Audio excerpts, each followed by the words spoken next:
My name is Gabrielle Ferrara. I'm the Chief Operating Officer at Ferrara Manufacturing. We're a family-owned business, and we're a women-owned business and women-run business. Thank you, Senator Gillibrand and the Senator's team and members of the press for joining us here today.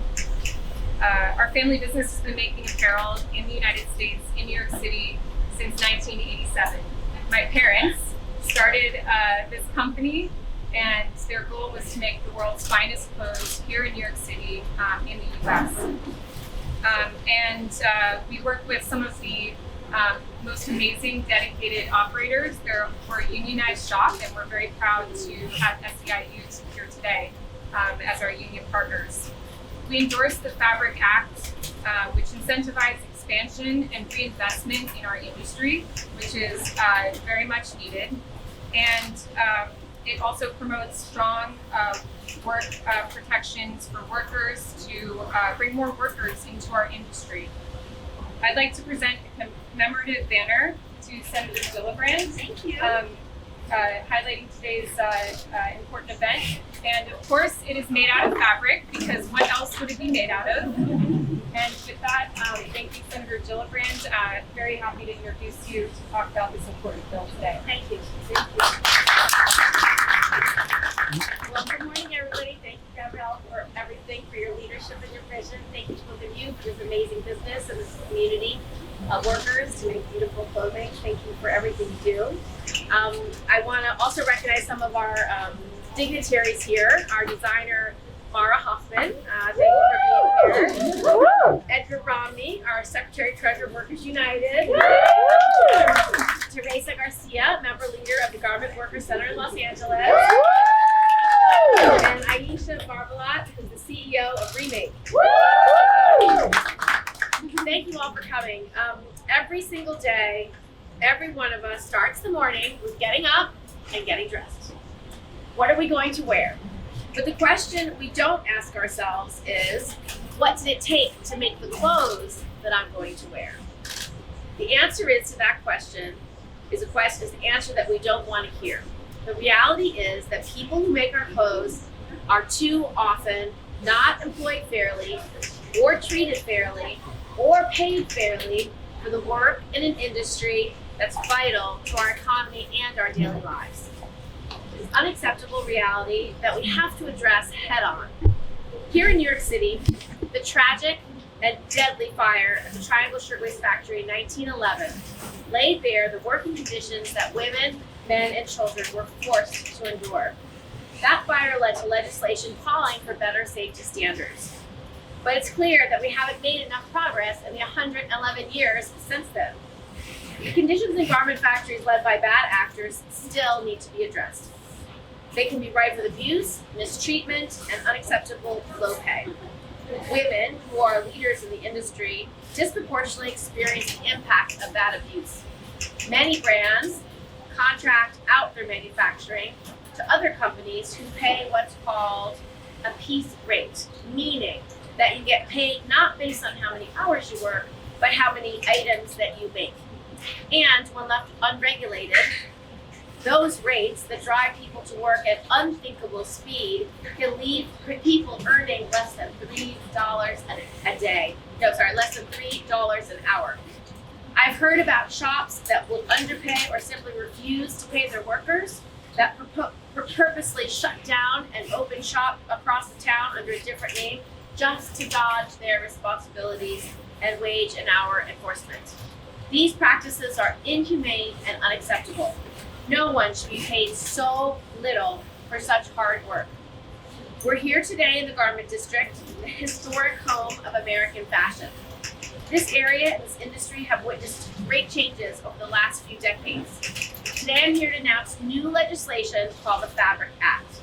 It stands for Fashioning, Accountability, and Building Real Institutional Change. And that's what this bill will do. It will amend the piece rate pay scale to ensure a minimum wage floor for all garment workers. Manufacturers and good actors can continue to pay piece rate above and beyond the minimum wage, allowing workers to increase their take-home pay. This will allow for equity and a guarantee of minimum wage industry-wide.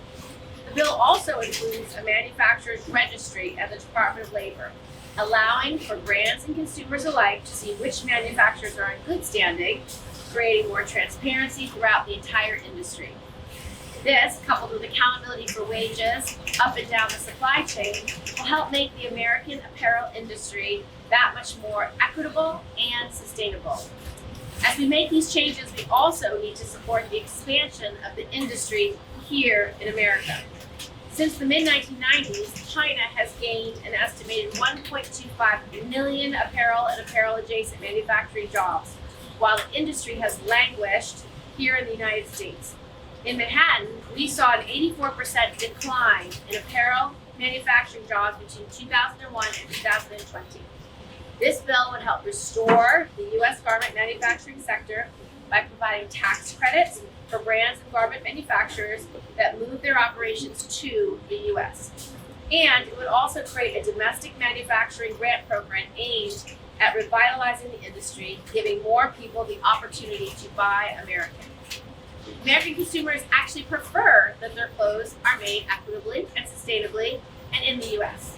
The 2020 Reshoring Institute found that 69% of Americans say they prefer products that are made in the U.S. And in 2021, 52% of U.S. consumers said they are willing to pay more for better quality apparel. This legislation will help ensure that when we go to our closets in the morning, we will look for something to wear. We can find clothes that were actually made in America and made fairly. These measures are going to change the game, and I'm so proud to have some of the industry's biggest players already on board, including Mara Hoffman, Reformation, New York Embroidery Studio, Remake, Fashion Revolution, and many, many more. Together, we're going to revitalize an industry that is vital to the fabric of America in every single way. I'd now like to bring up our next speaker. Mara? Who's that? Mara, you're next.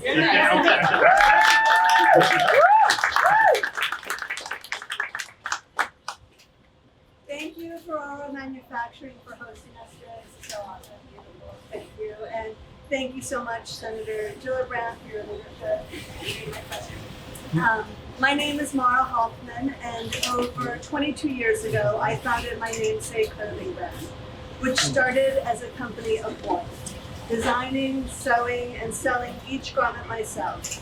Today, we are a team of 26 and growing direct reports, and hundreds of individuals across our supply chain whose work sits at the crux of the apparel industry. 15 years into running my business, I hit a wall. I knew too much about the negative impact of this industry, and my discomfort with it was paralyzing. I looked at my then 3-year-old son and realized that all of the excess waste I was creating would be his problem to tackle one day. That was an unbearable knowingness, so I chose change. And this was the beginning of our journey towards sustainability. I'll summarize the past 7 years briefly. We started by exploring the low-hanging fruit, recycled alternatives to our fibers, fabrics, trims, and packaging. We scrutinized and shifted our manufacturing processes, advocated for equity, representation, and the centering of BIPOC women in the industry, and we began digging into our own supply chain. We traveled to factories and manufacturing centers and spoke to owners and workers. We reviewed their books to ensure workers were being treated and paid fairly. We challenged the difference between minimum wage versus fair wage versus living wage. And we saw firsthand the positive impact living wage had on entire communities if women especially were able to work. We committed to shifting our reactions to some uncomfortable discoveries during this time into proactive measures of change. The mistreatment and exploitation of garment workers, folks who sit at the heart of the industry, whose contributions are the fuel that power this engine, is over. We cannot treat the heart badly and expect the body to remain healthy. The Fabric Act enforces accountability for the industry's past, responsibility for its present, and offers proactive measures for its future.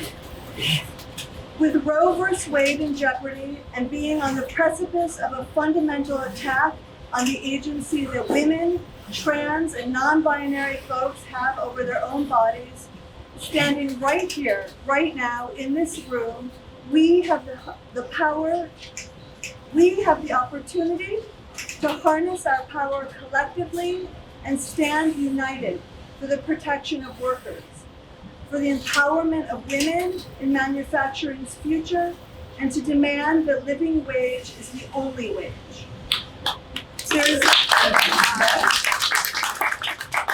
There is not one brand that can make these changes alone. And if you're a brand still questioning where you stand, I ask you, without garment workers, would you still even be standing? Thank you. I'd like to welcome Edgar Romney, our Secretary-Treasurer, Workers United. Thank you very much. And Senator, let me extend my deep appreciation and thanks to you for the work that you have done. You have been a long-time ally of workers in this country and certainly organized labor. And I am proud to be here in support of the Fabric House today. And thank you for all the work that you've done. I'd also like to thank the Ferrara family, who I know well.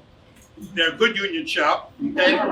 Where workers, earn decent wages and get good benefits. And this is what this bill is intended to do for all garment workers in this country. And we hope to be able to achieve that as a result of that.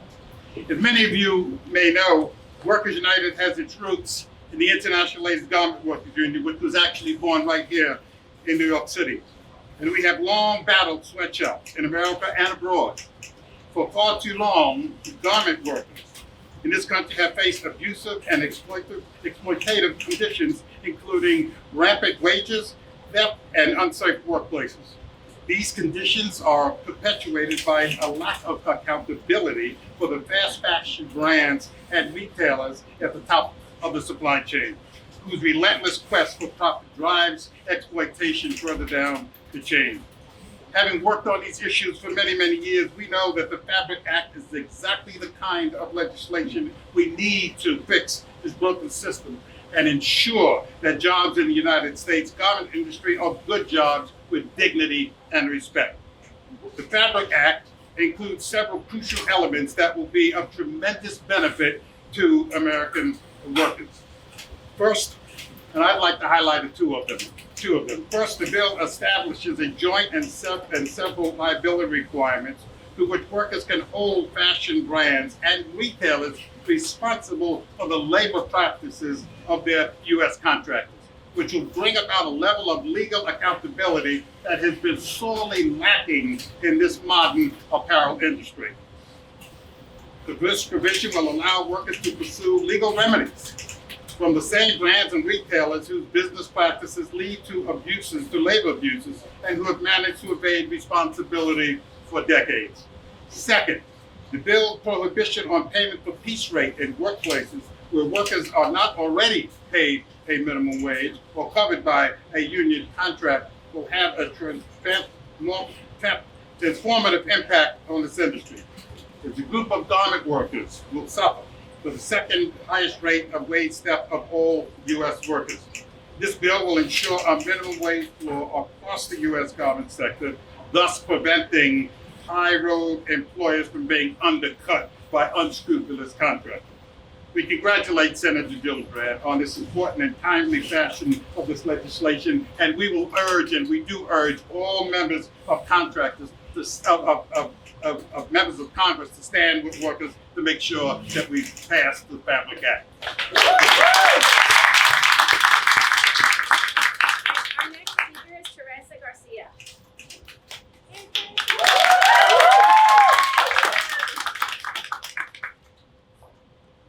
Buenas tardes. Mi nombre es Teresa García. Tengo 33 años trabajando en la costura con máquinas de overlap, coberstitch y una aguja, cosiendo ropa para marcas reconocidas por todos lados. Pertenezco al Centro de Trabajadores de Costura de Los Ángeles. En mis 33 años trabajando en la industria siempre he trabajado ganando por pieza que yo cosía. Esto siempre ha resultado en un pago que es menos del salario mínimo por hora trabajadas.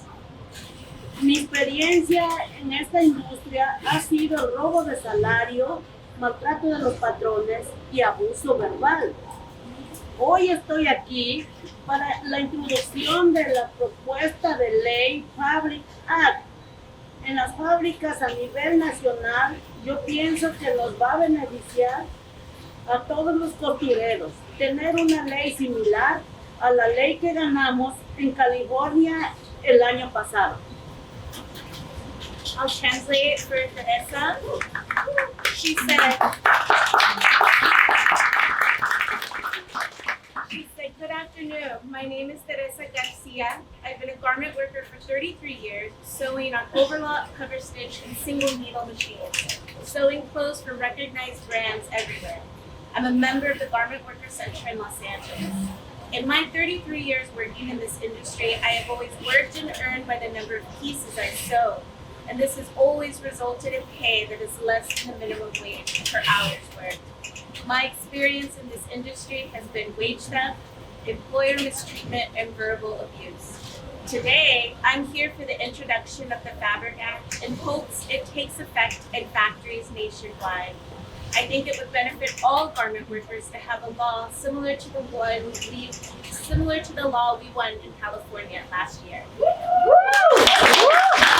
Me siento contenta porque todos tendremos la oportunidad de tener un salario justo, donde sea que estén las fábricas de costura. Todos tendremos la oportunidad de ganar más para pagar comida de nuestras familias y pagar nuestras rentas más fácilmente. Este esfuerzo se trata de que todos nos traten por igual y con dignidad. Costureros por todo el país van a sentir satisfacción en sus lugares de trabajo por poder ganar un poco más y por tener una ley que los proteja bien. Y un mensaje a otros trabajadores costureros: únanse a la lucha, que sí se puede ganar. Muchas gracias. Teresa said, I feel happy because we will all have the opportunity to have a fair salary wherever the sewing factories are. We'll have the opportunity to earn more, to pay for our family's food, and to pay our rents more easily. This effort is about everyone being treated equally and with dignity. Garment workers throughout the country will feel satisfaction in their workplaces, being able to earn a little more and having a law that protects them well. And then she says, I have a message for other workers. Garment workers, join this fight. We can win this. Thank you very much.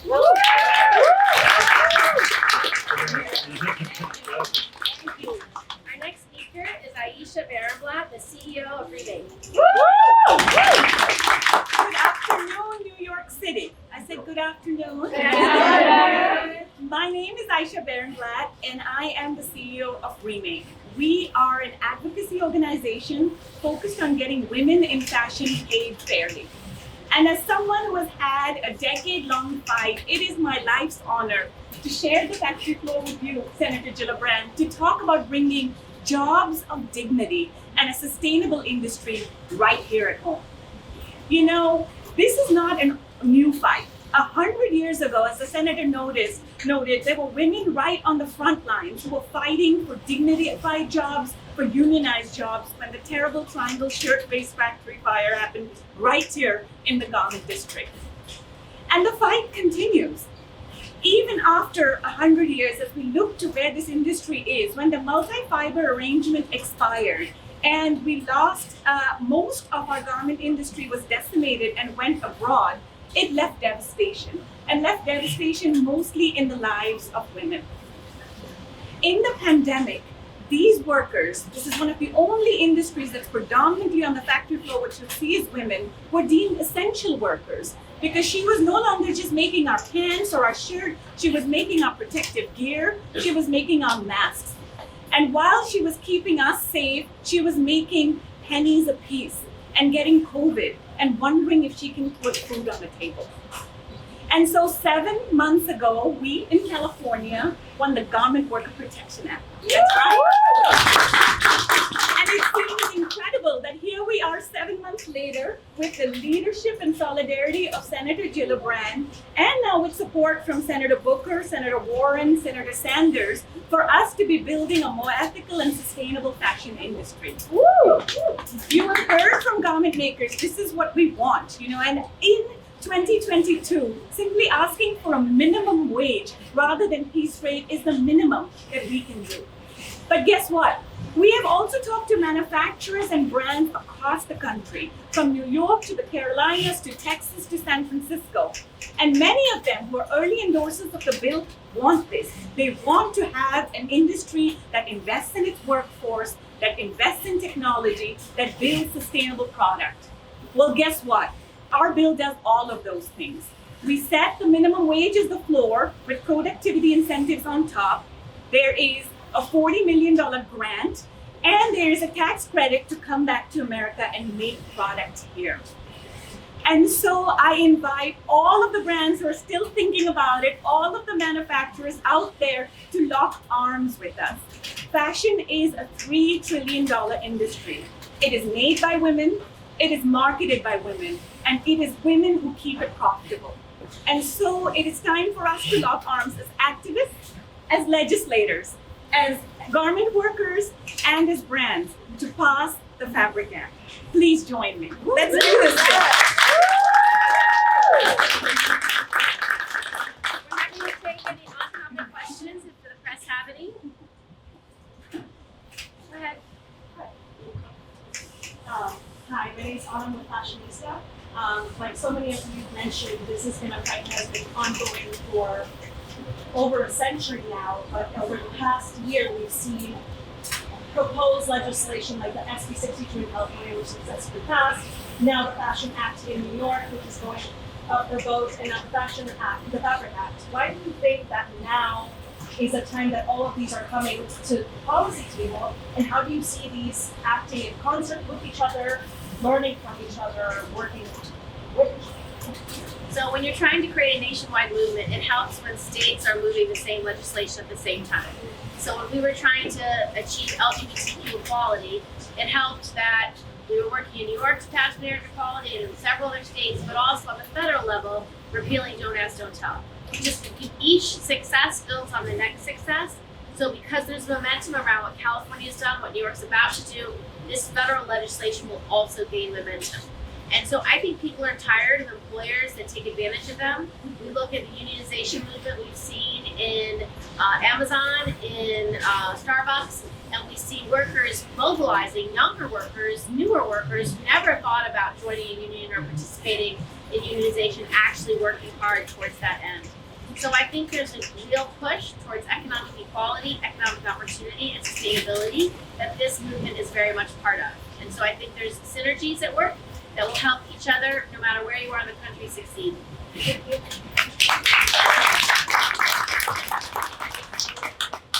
other on topics? Amy Rossett from the Store Daily.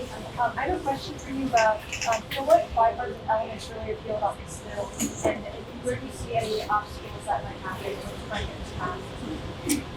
So the bill is quite simple. It just mandates these fair work environment, fair worker treatment, and it authorizes some resources to do this for grant programs. It authorizes $40 million for the Domestic Garment Manufacturing Support Program as an investment in domestic manufacturing, and it authorizes $10 million to address startup costs under the Office of the Undersecretary of Labor to do exactly this. So the combination of that investment plus the fact that it's asking for broader, better treatment of workers, it's a combination that I think has appeal, and so we're going to ask for a vote between now and the end of the year. Anything else on topic? Anything off topic? Great. Thank you, everybody.